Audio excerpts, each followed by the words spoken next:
Big boss season 9 Telugu ఏం జరుగుతుందో ఏం జరగబోతుందో తెలియట్లేదు. పెద్ద సమస్య వచ్చి పడిందే.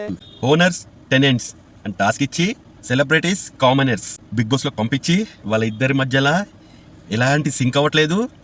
గేమ్ ఎలా ఆడాలో ఇద్దరు టీంలకు తెలియట్లేదు. గుడ్, ఎల్కేజీలో పడండి.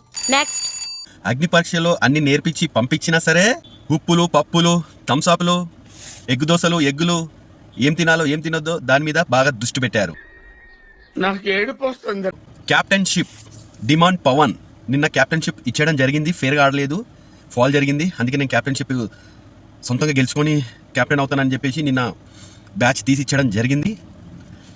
సో ఇందులో తప్పు Ritu చౌదరిదా demand పవన్దా?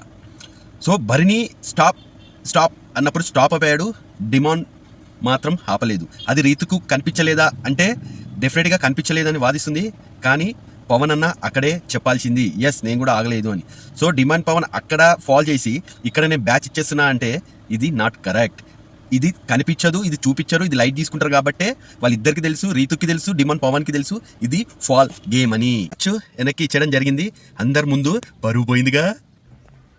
Intelligent fellow Ritu Chaudhary పవన్ని క్యాప్టెన్ చేయాలని ఎప్పటి నుంచో గట్టిగా అనుకుంది.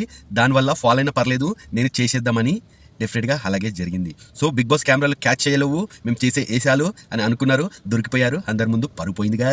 గత ఎపిసోడ్ చూసాము ఇలా పులిగోర కలిపితే ఏం జరిగిందో. ఈ అంటే అన్నాడు గాని ఆ ఊహ ఎంత బాగుందో. సీజన్ కూడా వేసి చూద్దాం. ప్రియా దమ్ము శ్రీజ వాళ్ళు చాలా చిరాకు తెప్పిస్తున్నారు. అబ్బా ప్రతి దాంట్లో దూరుతున్నారు, అనవసర విషయంలో దూరుతున్నారు, చాలా ఇబ్బంది కలిగిస్తున్నారు. డెఫినెట్గా వాళ్ళు మాట్లాడడానికి ఎక్కడ పొంతన లేదు, ఎక్కడో అక్కడ వాళ్ళ చిరాకు తెప్పిస్తున్నారు. పర్సనల్గా నాకు బేసిక్ సెన్స్ ఉండదు మనుషుల దగ్గర. దమ్ము శ్రీజ గేమ్ మీద దృష్టి పెట్టక ఇంకెక్కడో మ్యాటర్లో కెమెరా ముందు ఏదో ఒకటి చేస్తే కెమెరా నన్ను క్యాచ్ చేస్తాను ఫీల్ అవుతుంది. దమ్ము మాత్రం చాలా చిరాకు వస్తుంది. ప్రియా గేమ్ కూడా చాలా చిరాకుగా వస్తుంది. ఈ వీక్ ప్రియానా దమ్ము అన్న వెళ్ళిపోతుంది అని నేను అనుకుంటున్నాను. చూద్దాం. నీల్ శెట్టి కూడా ఇంకొంచెం ఓపెన్ అవ్వాలి. ఓపెన్ అవుతే డెఫినెట్గా వార్ వన్ సైడ్ అయిద్దేమో అనుకుంటున్నాను.